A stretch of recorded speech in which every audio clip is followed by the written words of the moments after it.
गर्भपात के बाद, मिसकैरेज के बाद क्या आपको भी प्रेगनेंसी नहीं रुक रही है? आखिर आपको प्रेगनेंसी क्यों नहीं रुक रही है? जब मिसकैरेज हो गया है, तो प्रेगनेंसी क्यों नहीं रुक रही है? हेलो फैमिली, आपका हमारे चैनल में बहुत-बहुत स्वागत है। फ्रेंड्स, अगर चैनल पे नए होंगे, तो चैनल को ज़रूर सब्सक्राइब कीजिएगा। अगर वीडियो अच्छा लगे तो प्लीज़ रिक्वेस्ट है चैनल को सब्सक्राइब करके जाइएगा और जिसको भी वीडियो की नीड हो, जिसको भी ज़रूरत हो, उसको शेयर आप लोग ज़रूर कीजिएगा। अब बात करते हैं फ्रेंड्स कि जब पहला आपका मिसकैरेज हो जाता है, पहला, दूसरा, तीसरा जब भी आपका मिसकैरेज होता है, तो मिसकैरेज के बाद आपको फिर से प्रेगनेंसी कब से ट्राई करना चाहिए और फिर से प्रेगनेंसी आखिर क्यों नहीं होती है? क्या रीज़न होते हैं जिससे कि प्रेगनेंसी नहीं होती है? आज के वीडियो में यही टॉपिक को कवर करेंगे क्योंकि फ्रेंड्स इंस्टाग्राम पे बहुत सारे ये डीएम आ रहे हैं कि मैडम मेरा मिसकैरेज हुआ था साल भर पहले, 2 साल पहले, 3 साल पहले।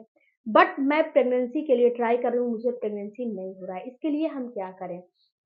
तो सबसे पहले बात करते हैं फ्रेंड्स कि आपको जो मिसकैरेज हुआ है, आपको ये किस रीज़न की वजह से हुआ है? अगर आपको प्रीटर्म मिसकैरेज हुआ है, अगर आपको जैसे कि प्रीमैच्योर डिलीवरी हुई है, प्रीमैच्योर का मतलब कि 7वें-8वें महीना में डिलीवरी होके और वहाँ पे मिसकैरेज हो गया है, तो उसकी बात कुछ अलग होती है। लेकिन जब आपको थोड़ा-सा 3 महीने का मिसकैरेज होता है, 1 महीने, 2 महीने यानी कि 8 वीक, 6 वीक या फिर आपको 4 वीक, 5 वीक ऐसे मिसकैरेज होते हैं, तो आपको ये चीज़ समझना चाहिए कि ये मिसकैरेज कुछ रीज़न की वजह से होते हैं। जैसे कि आपने जो 3 महीने के मिसकैरेज होते हैं, ये आपको कहीं न कहीं उसमें कुछ कमियाँ हैं, जिससे कि आपकी बॉडी एक्सेप्ट नहीं करती है और नेचर इसको आपकी बॉडी से बिल्कुल ही अलग कर देता है।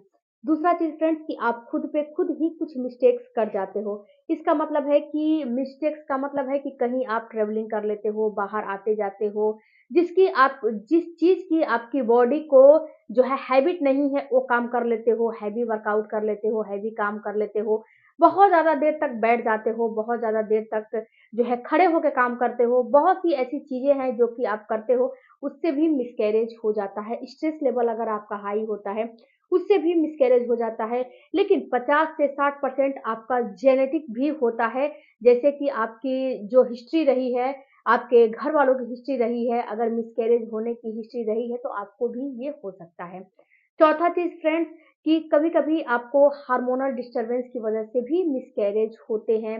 हार्मोनल डिस्टर्बेंस का मतलब है कि आपका जो है पीसीओडी है, थायराइड है, आपका प्रोजेस्टेरोन हार्मोन कम हो गया, एस्ट्रोजन बढ़ गया, ए टू जेड हार्मोनल डिस्टर्बेंस में आ जाते हैं। उसके साथ-साथ अगर आपको जब आपका प्रीटर्म जो है डिलीवरी होता है, यानी कि जब आपका 6वें, 7वें, 8वें महीने में ही डिलीवरी हो जाता है, बच्चा बच नहीं पाता है, वो भी एक प्रकार का मिसकैरेज ही होता है, उसको मिसकैरेज ही मानेंगे। तो वो भी मिसकैरेज आपको कोई न कोई, जैसे कि अगर आपके बच्चे में किसी प्रकार का डिफ़िशियंसी है, अब जो है डॉक्टर पहले उसको नहीं पकड़ पाई है, अब पकड़ ली है कि बच्चे में कोई एरर आया है, बच्चे में कोई डिफ़िशियंसी है, उससे भी आपको डॉक्टर जो है प्रीटर्म डिलीवरी कराती है। दूसरा चीज़ कि अगर आपका जो बच्चेदानी है, अगर वीक है, बच्चेदानी का मुँह खुलने लग गया है, उसको डॉक्टर सँभाल नहीं पाती है या फिर उसको आपका जो बॉडी है सँभाल नहीं पाता है, इससे भी आपकी डिलीवरी हो जाती है, प्रीटर्म डिलीवरी हो जाती है। या फिर बहुत सारे रीज़न हैं, बहुत सारे जो है इसके पीछे कारण हैं प्रीटर्म डिलीवरी के, जिस वीडियो बन जाएगा। तो शॉर्टकट में ही समझ लीजिए कि बहुत सारा रीज़न होता है प्रीटर्म डिलीवरी के। अब बात करते हैं फ्रेंड्स कि जब आपको गर्भपात हो गया है, मिसकैरेज हो गया है, तो कितने दिनों के बाद फिर से हमें ट्राई करना चाहिए? और जब ट्राई करते हैं तो ये क्यों नहीं रुक रहा है? तो सबसे पहली बात कि जब आपका प्रीटर्म डिलीवरी हुआ है, तो अगर आपके विटामिन ए की डिफ़िशियंसी आप एनीमिक नहीं है, यानी कि आपके अंदर एनीमिया की समस्या नहीं है, एनीमिया नहीं हुआ है, आपको जो है ब्लड की कमी नहीं हुई है, हीमोग्लोबिन बिल्कुल आपका परफेक्ट है, हर एक चीज़ परफेक्ट है आपके अंदर, जो है विटामिन डी, विटामिन ए और हर एक चीज़, हर विटामिन सही है, तो आप जो है 2 से 3 महीने के अंदर ही फिर से दोबारा से ट्राई कर सकते हो। क्योंकि जब एक बार मिसकैरेज हो जाता है तो बहुत सारे जो महिलाएँ होती हैं, उनके दिमाग में एक ही बात घूमने लगता है कि क्या करूँ जिससे कि मुझे फिर से प्रेगनेंसी हो जाए और मैं फिर से कंसीव कर लूँ। तो आप इस चीज़ को ज़रूर नोटिस करिएगा कि कम से कम आप इस चीज़ को देखिए कि आपकी बॉडी में किसी भी चीज़ की कमी तो नहीं है ना? अगर कमी नहीं है तो फिर से दोबारा से आप तुरंत का कम से कम 2-3 महीने अपने आप को टाइम दीजिए और फिर से ट्राई करना शुरू कर दीजिए। उसके बाद फ्रेंड्स जब आप जो है आपकी बॉडी में कोई चीज़ की कमी नहीं होगी, इसके लिए आप जो है भरपूर मात्रा में पानी का इस्तेमाल करें, प्रोटीन का इस्तेमाल करें, प्लांट बेस्ड प्रोटीन का इस्तेमाल करें जिससे कि आपको आपके अंदर बॉडी के अंदर हीमोग्लोबिन की कमी ना हो। इसके बाद फ्रेंड्स बात करते हैं कि गर्भपात के बाद, मिसकैरेज के बाद आपको प्रेगनेंसी क्यों नहीं होती है? क्या रीज़न होते हैं? तो इसके पीछे भी बहुत सारे रीज़न होते हैं। सबसे पहले तो जब आपका मिसकैरेज हो जाता है तो वहाँ पे आपका हार्मोन डिस्टर्ब हो जाता है। सबसे पहला रीज़न यही होता है कि आपको अपने हार्मोन को बैलेंस में लाना पड़ेगा तो ही गर्भधारण होगा। क्योंकि हार्मोन बहुत ही एक प्रेगनेंसी के लिए ख़ास अहम भूमिका निभाता है। तो अगर ये डिस्टर्ब रहेगा, ये डिसबैलेंस रहेगा तो आपको गर्भधारण नहीं होगा। तो आपका मिसकैरेज के बाद सबसे पहला जो डिस्टर्बेंस होता है वो होता है हार्मोन।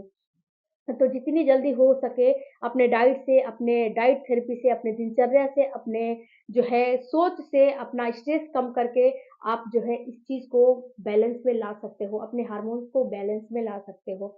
तो हार्मोन की गड़बड़ी की वजह से आपको गर्भधारण नहीं होता है। दूसरा कि म जब एक बार मिसकैरेज हो जाता है तो महिलाओं का जो जिज्ञासा है बढ़ जाता है कि मैं तुरंत ही गर्भधारण कर लूँ। तो कहीं न कहीं इससे महिलाओं को स्ट्रेस होता है और वो बोलती हैं कि मैं स्ट्रेस नहीं ले रही हूँ।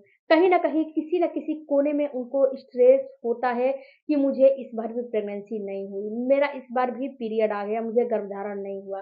तो कम से कम अपनी बॉडी को मिसकैरेज के बाद 3 से 6 महीना दो और उसके बाद फिर से अपना जो है जर्नी शुरू करो क्योंकि 3 से 6 महीने अपने 3 महीने तो एटलीस्ट अपनी बॉडी को दो, उसके बाद फिर से जब जर्नी शुरू करोगे तो थोड़ी-सी जो है आपको उसमें दिक्कतें आएँगी, उसके बाद ये सही हो जाएगा।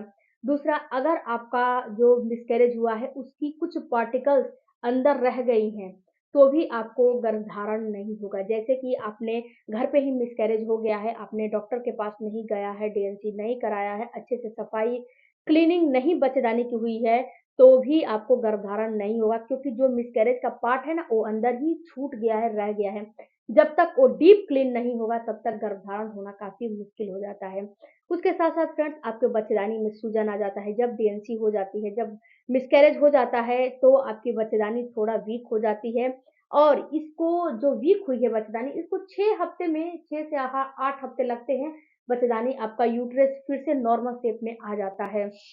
तो आप अपने आप को थोड़ा-सा समय दो, बच्चेदानी का जो शेप है उसको सही होने दो और आपको प्रेगनेंसी ज़रूर हो जाएगी। उसके बाद फ्रेंड्स अगर आपके अंदर बॉडी में हीमोग्लोबिन कम है तो पीरियड सही से नहीं आएँगे, जिससे कि आपको प्रेगनेंसी नहीं होगी। ये भी एक रीज़न होते हैं, तो हीमोग्लोबिन की कमी को बिल्कुल भी आप अपना दूर करते रहिए, अपना डाइट अच्छे से लेते रहिए। उसके साथ मिसकैरेज के बाद तुरंत गर्भधारण हो जाता है, कभी-कभी नहीं होता है। तो मिसकैरेज के बाद जो है आपको गर्भधारण नहीं हो रहा है तो छोटी-छोटी टिप्सों को ध्यान दीजिए, देखिए कि कहीं आप में ये तो गलतियाँ नहीं कर रही हैं जिससे कि आपका गर्भधारण नहीं हो रहा है। फिर भी मिसकैरेज के बाद आपको साल भर हो गया है, 1 ईयर्स हो गए हैं, तो आप अपने डॉक्टर के पास जाइए, आप वहाँ पे हार्मोन हार्मोन जो है प्रोफाइल का चेकअप कराइए और भी वहाँ पे अल्ट्रासाउंड वगैरह होगा, कहीं फ़्लैपियन ट्यूब तो ब्लॉक नहीं है, कहीं और भी कोई दिक्कत तो नहीं है ना, क्योंकि मिसकैरेज के बाद बहुत सारी समस्याएँ आने लगती हैं। तो उस चीज़ का चेकअप कराओ, उसके बाद फिर से ट्राई करो, प्रेगनेंसी ज़रूर हो जाएगी। मिलती हूँ अगले वीडियो में। इस वीडियोज़ के रिलेटेड कोई भी क्वेश्चन होगा तो कमेंट बॉक्स